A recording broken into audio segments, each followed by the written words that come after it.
Back with another episode. It's QsRoomPodcast, episode 17. We got a celebrity barber in here today, my boy MJ. It's an honor to have you in here. How you been, man? Man, appreciate it, bro. I've been good, man. Just keeping busy, working. That's about it. For sure. My first question is, how long have you been cutting? Man, I've been cutting forever, to be honest. I started like way back. I was probably like 12, 13 years old. I got a cousin, not a cousin, an uncle who's paralyzed. So I just started chopping him up when I was young. And my dad was a barber too. So I kind of been in the barber shop pretty much my whole life. I started cutting seriously maybe around like 6, 7 years ago, back when I was in college. Yeah. Kind of just took off from there. All right, this segment is called Off the Dome, so it's pretty much an icebreaker. Okay. Before we get into the questions and get familiar with who you is. Gotcha. So I got like the most 10 random words, and so every word I say, you just respond with the first thing that pop up in your head. Okay. All right. Keychain. Charger. Backpack. Money. Strawberry. Fruit. Razor. Barbering. Scooter. Downtown Dallas. Lunchbox. Kindergarten. Skyline. Dallas again. Concrete. Probably Lil Yachty. Yeah. Belt. Butt whooping. Tattoo. Man, art. Yeah. But yeah, man, once again, man, it's an honor. We see you out there, as you've, started to go the distance, with being a barber. What was the first set of equipment that you had when you just Man, I think I had I went Andes, some Andes Masters, and then I think Andes T Outliners. But at the time, those are pretty much the only clippers that was out.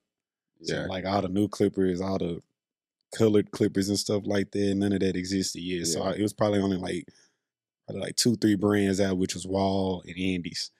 So I definitely had me some Andes, old school clippers. Yeah. Was you cutting your own hair, or was you?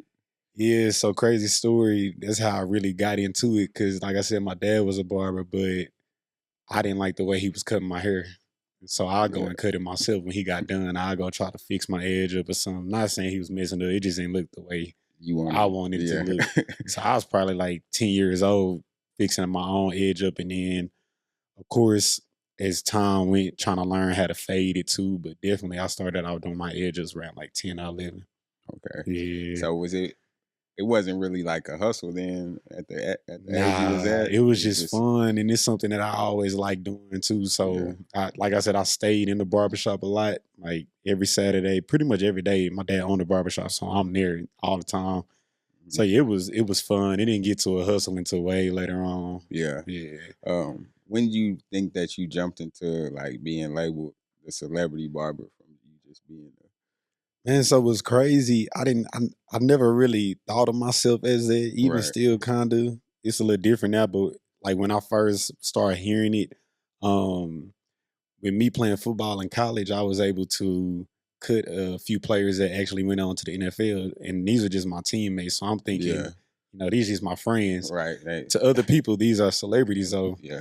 And so, I think that term kind of came around, and it was cool. But at the time, like in my head, I'm like, man, I ain't cutting nobody big yet. How I'm a celebrity barber. But in their mind, I'm cutting these athletes. It's just like, these my partners though. So it worked out good for me. Well, I'm just like, how you not gonna be saying you not a celebrity barber, but you got Michael Parsons in the chair. You know what I'm saying? I seen you cutting with Miles Sanders. Yeah. And, just big time players like that, it's something to see, for sure. Does anything change for you as the barber you are? Like, not really. Just cause so with the celebrities, it's not like that they're in Dallas often. A lot of them either don't live in Dallas or they just visit Dallas. And so it doesn't happen often enough for me to be like, oh, okay, celebrity bar. I do have a few that I cut consistently, but like the big names that I've cut, I cut them when they come to the city. So for me, it's kind of just like, okay, like they came out here, I cut them. Yeah, exactly. So I don't think of it as that big, but then when I post it on Instagram or something, it's gonna blow up like every time. Yeah, I can't complain. For sure. Another thing I was gonna ask you, you have was it the cozy events? Yeah. How did that get started? Man, so I met Dave back in college. So Dave and Santana are a couple years older than me. I met them, I think I was in high school. No, I was like a freshman in college. Met them, I was going down to Commerce a lot because at my school we didn't really have no parties and nothing going on. And I'm a freshman. I couldn't make nothing happen at the time. Commerce was lit. And at the time they had like I think it was called like what was it called? Commerce something, Merce Vegas, I think was the name of it. Yeah. So Commerce was like the party school. So we'll go down there for sure, party in Commerce, and then just over time building a connection with them. I think around like maybe like 2-3 years into it was when we started transitioning from parties into clubs. Mm-hmm. And so in the beginning of it, it was kind of just like everybody different had a business, and so we had like photographers, people with clothing brands, stuff like that. So I was just one of the businesses that was incorporated, and then we moved on to like hospitality, just doing like mostly nightlife events and stuff like that. So we transitioned into that like maybe 2020, which kind of helped us because this was like COVID. And so this when stuff started booming, like. Contrary to everybody getting sick and stuff happening outside, was still outside. People never stopped going outside, so it kind of propelled us to another level around that time.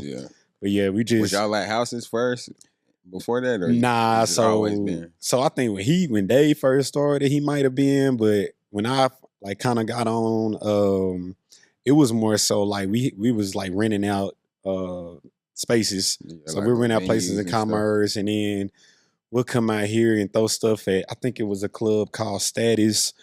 We used to pack that out. A few other clubs out here, but we never like were like actually promoting nightly or in any type of ownership versus like how it is today. It was a lot different back then. Yeah. When you was playing football, was you like locked in on like nah, or you just like fuck it, I'm good at football? So what happened? I was locked in high school. I was really locked in. I'm like, I gotta get to school. I ain't got no way to pay for school, so I gotta, be athletic.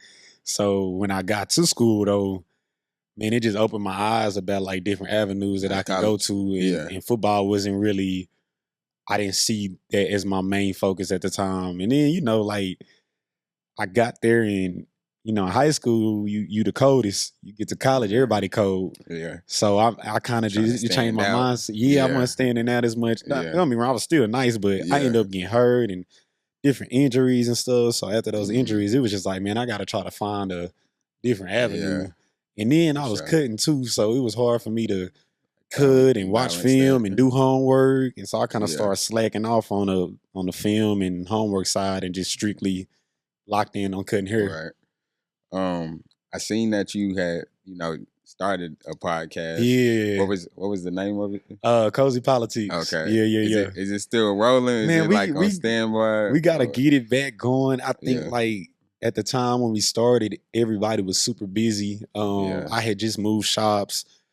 Dave had just bought Turkey Leg Paradise. And so they had to do a whole new rebuild on Turkey Leg Paradise on the outside and the inside. And so everybody was busy. Santana had his stuff going on with Turkey Leg Paradise.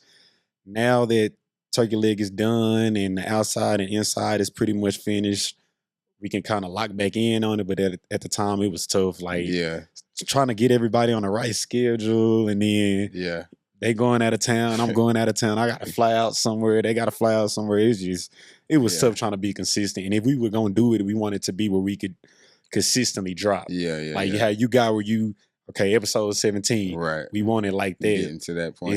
But we gotta get to that point where our schedules align.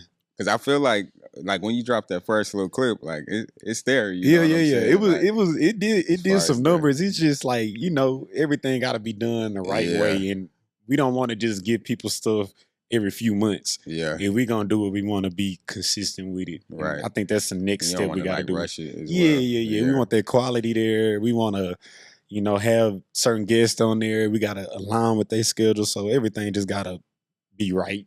Okay. Yeah. For sure. I'm gonna talk about like your craft a little bit and you being a barber. I know like being a barber for so long and you know, you feel like, you know, you still getting better and stuff. Yeah, definitely. What is something that you feel like you've tried to been like focused more on lately as far as your craft? Yeah, now I think I just want to expand as far as like I wouldn't necessarily say the craft itself, but Mm-hmm. trying to find different ways to make money outside of the chair. So like a lot of barbers that I see like nowadays, it's a lot of cold barbers, What's gonna separate myself from others is social media and how I put myself Yeah. out there. So I want to get better at my content. I want to get better at, you know, even the behind the scenes because you know how social media is now. They want to see what you go Like, through on a day-to-day basis. yeah.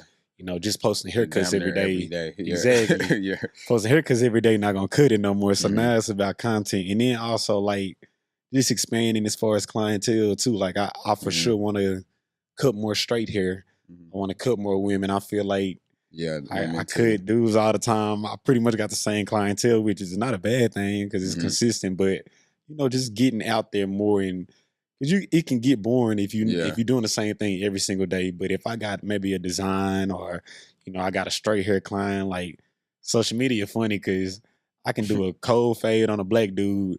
You know, it get 50 likes. The same fade I do it on a white dude is going for 1,000 likes. They just Yeah. want to see something new, Yeah, something that's different. true. So yeah, I think Just just like that versatility and exactly, stuff. be more Yeah. versatile. Okay. Mhm. I know being a barber, especially like for me as well, I feel like y'all become like some type of like therapist. Yeah, You know no, what I'm for saying? sure. So I know that's another thing, you know, that separates Yeah, yeah, yeah. you know, from the others and stuff.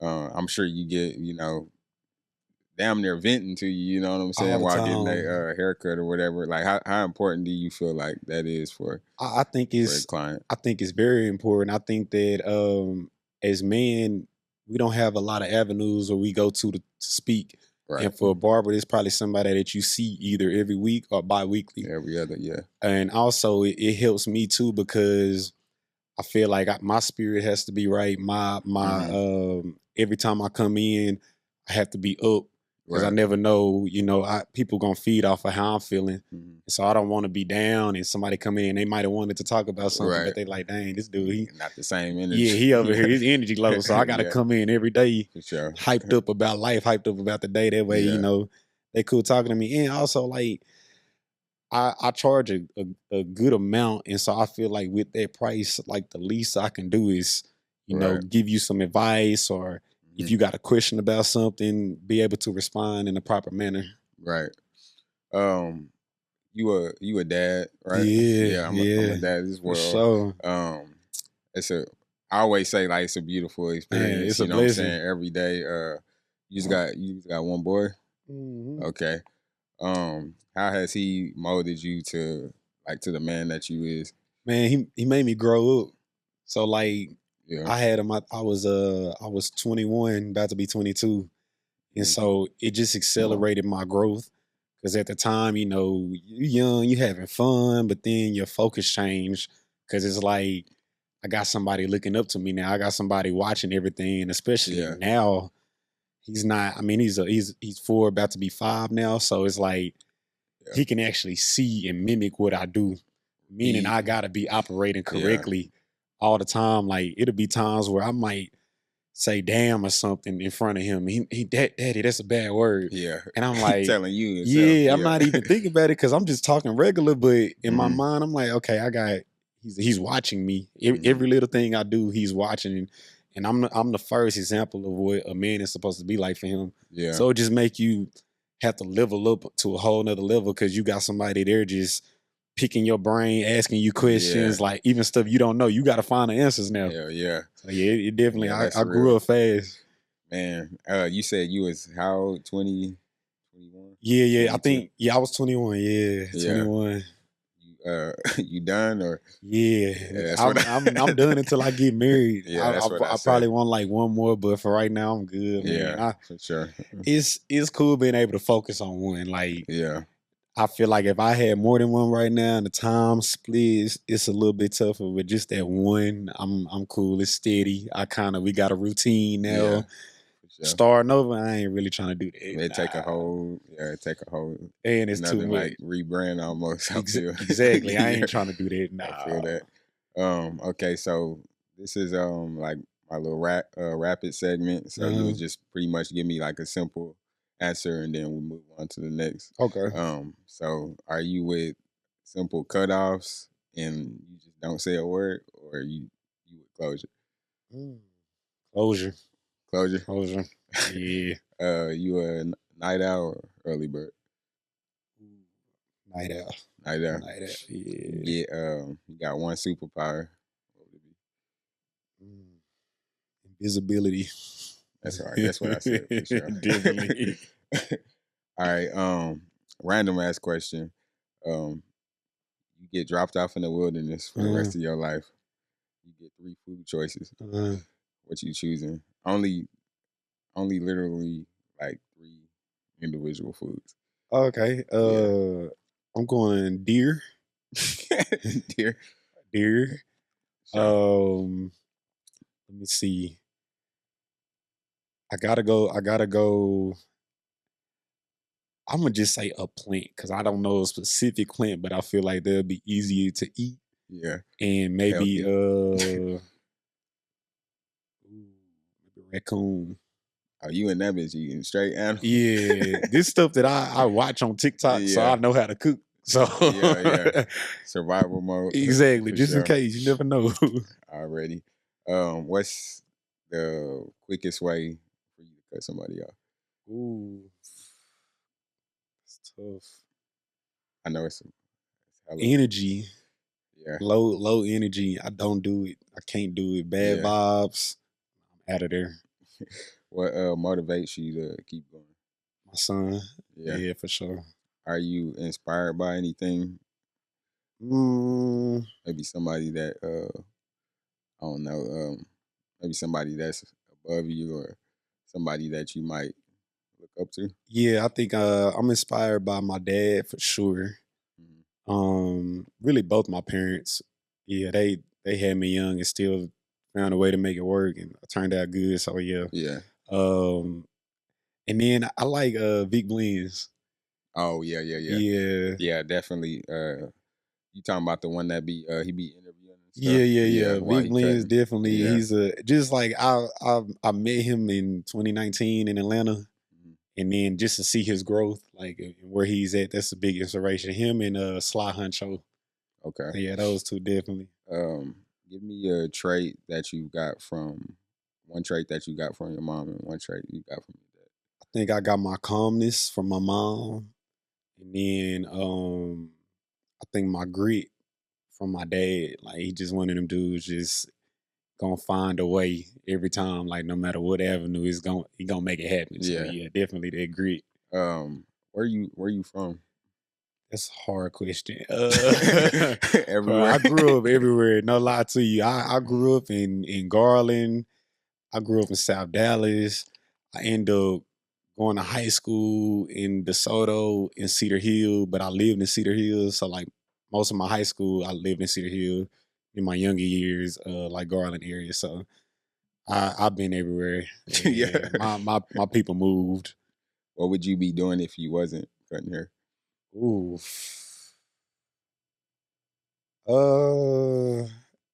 So before I started like cutting hair seriously, I was modeling. So probably modeling. Okay. Yeah. Were you into like fashion and stuff? Yeah. Okay. So I was doing like runway modeling though, not like actual like photo shoots, but like going out of state, walking the runway, stuff like that. Okay. So a barber that's coming up, just now learning and want to get into it, what advice would you give them? Just get the basics down. I feel like it's a lot of barbers try to get into it and they see people on social media and what they do, and it's not necessarily gonna work for for you like that. And so just getting the basics down and taking it step by step and realizing that this is a long-term game. You're never going to get into something and be the best at it when you first start. A lot of people can get down on themselves because they ain't the best or their haircuts ain't looking right. So you just get the basics down and take it step by step. It take your time. Ain't no rush. Real. That's real. Would you want your son to cut hair or learn? Yeah, for sure. I feel like by then haircut's gonna be $200. Yeah, so. that would be a flex too. I definitely, I'll be teaching them at the shop already. So and it's a good trade. Like I encourage anybody to get a trade, no matter if it's cutting hair or whatever. But we in an economy where you need to be able to make money with your hands too, or have some type of trades where you would make some money and not depending on somebody for your check. For sure. What's the name of the shop that you? Right now, I'm at a shop called Winning Circles out in DeSoto. Okay. Yeah. So shout out Walt, man. So if y'all watching this, y'all tap in. Yes, sir. Another thing I wanted to get into, how important it is for you to, just to keep, just a strong mental. What things do you do to stay, sane? Yeah. So, I get rest for sure. I rest. I'm not one of them. I'm not finna be tired. Nah, I'm gonna have some energy. Prayer, rest. I make sure I'm eating right. I feel like that's very important. And then just keeping good spirits, like keeping people around me that's motivating me, keeping people around me that I can motivate too, because it's a two-way street. So yeah, I think them the main things. Okay. I had a couple of relationship wise questions. Yeah. How do you feel about having opposite sex friends while being in a relationship? Yeah, I don't mind it at all because I got friends that are girls, and so if I'm with somebody, I would expect them to understand that this is just a friend. And then on the opposite end too, like people don't realize that just because you got somebody that you're dating, that doesn't mean that you can get a outside opinion from the opposite sex. Right. So that it might actually help you if your girl got a guy friend or something that is able to give her some advice, because the way they think it might not be the same way us as guys think. He might give us some good game that's gonna help you at the end of the day, and vice versa. Do you think that's like a reason for you to kind of fall back, or would that be a red flag to you? Would if like you was dating a female or talking to one and she felt a way, if you was from your word telling her this ain't that, you know what I'm saying? It would, because I get to the point to where it's just there's no way that you should feel like. Yeah, I feel like it's after a certain amount of time, only because you never know what somebody done been through previously. Exactly. And so they might have dealt with somebody that, might have been messing with their friend or might have been keeping secrets or hiding stuff. And so they bringing it into this new relationship. You got to get them time to maybe have them around the person and understand this all it is. Or it ain't no, let them meet them, let them be around. That way it's easier. They not feeling like that no more. For sure. Yeah, I respect that for sure. Because I'm the type that because I don't know, I don't look at my female friends like that. Yeah, they just friends. Man, this is like the homie. Exactly. You know what I'm saying? They don't be understanding that though too. Especially, I'm gonna tell you the problem. If the girl is attractive, that too. That's gonna be the issue. If the girl ugly, that's not gonna matter. Don't let her have sometimes same traits or one little trait. Man, it might be you seeing that same shit. Exactly. That ain't gonna be good for nobody. Yeah, exactly. But yeah, I just wanted to get your input on that because a lot of people feel a way of Yeah. And I understand it too though, because I mean people do be doing stuff with their friends at the end of the day. It happens. And then be like, oh yeah, it's just a friend. Yeah, I've seen that too. Yeah, I didn't done it. So I get it, but at the same time, everybody at different places in life, you gotta let people take time and cultivate their own feelings and understand what's going on. They're not gonna know off the bat, especially you got to be able to show them. For sure. Give me 3 characteristics that keeps a relationship happy or healthy. I would say for sure trust. Number 2, gotta keep it fun. And then 3, I for sure say God, and if not God in prayer. God, then some type of spirituality, because times get hard, and you as a person, and then even as a relationship, you need something to fall back on, and it's something that's going to be needed. Yeah, that's all you got sometimes. Like, shit getting tough, you got to fall back on something. Yeah. That's just mine, what I fall back on. True. Yeah. I respect that.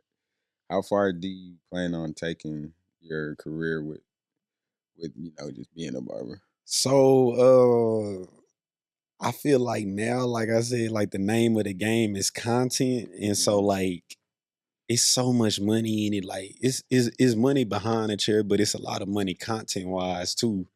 And so I can really take it as far as possible. I feel like my next step is gonna be for sure like YouTube. Mm-hmm. I wanna get into streaming. Yeah, that's something I want to get into. I feel like it's the market is tapped into already, but it's such an open market that a lot of people it's kind of like, back in the day we used to watch TV, but nowadays people watch streaming and podcast, and basically we make ourselves a celebrity now. Yeah, exactly. So I think that's the next step, and that can last as long as I wanted to, but also, I feel like anything you do, you gotta put money in other places. That way, that's not your only source of income. Yeah. So I definitely want to get into other stuff, like for sure, like real estate, stuff like that. Investing in the brand, exactly. Yeah, just growing the brand more, like where I can get just outside of cutting hair. I can be throwing events for other barbers, and I feel like that's when you really made it, is when you put other people on. So if I'm able to throw events for other barbers, had them coming, and even girls that sell hair, stuff like that, different beauticians, stuff like that, it can all help the whole city out. For sure. How do you feel about enhancements? Ooh.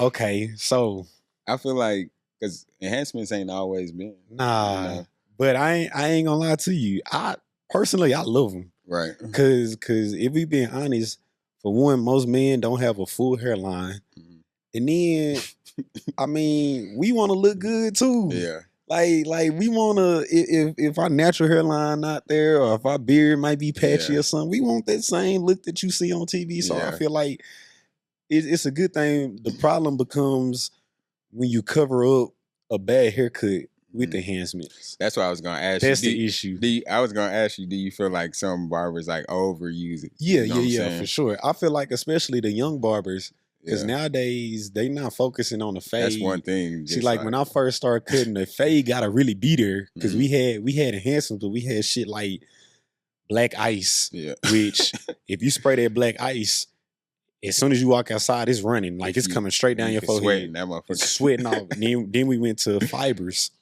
And the fibers, it's all caked up. That's running down too. So it takes steps though. But like I see a lot of barbers who can't cut. And they put enhancement on top. Right. Which to your average eye, they won't know. But to a barber eye, somebody who really know what a haircut supposed to look like, we know like that's not supposed to look like that.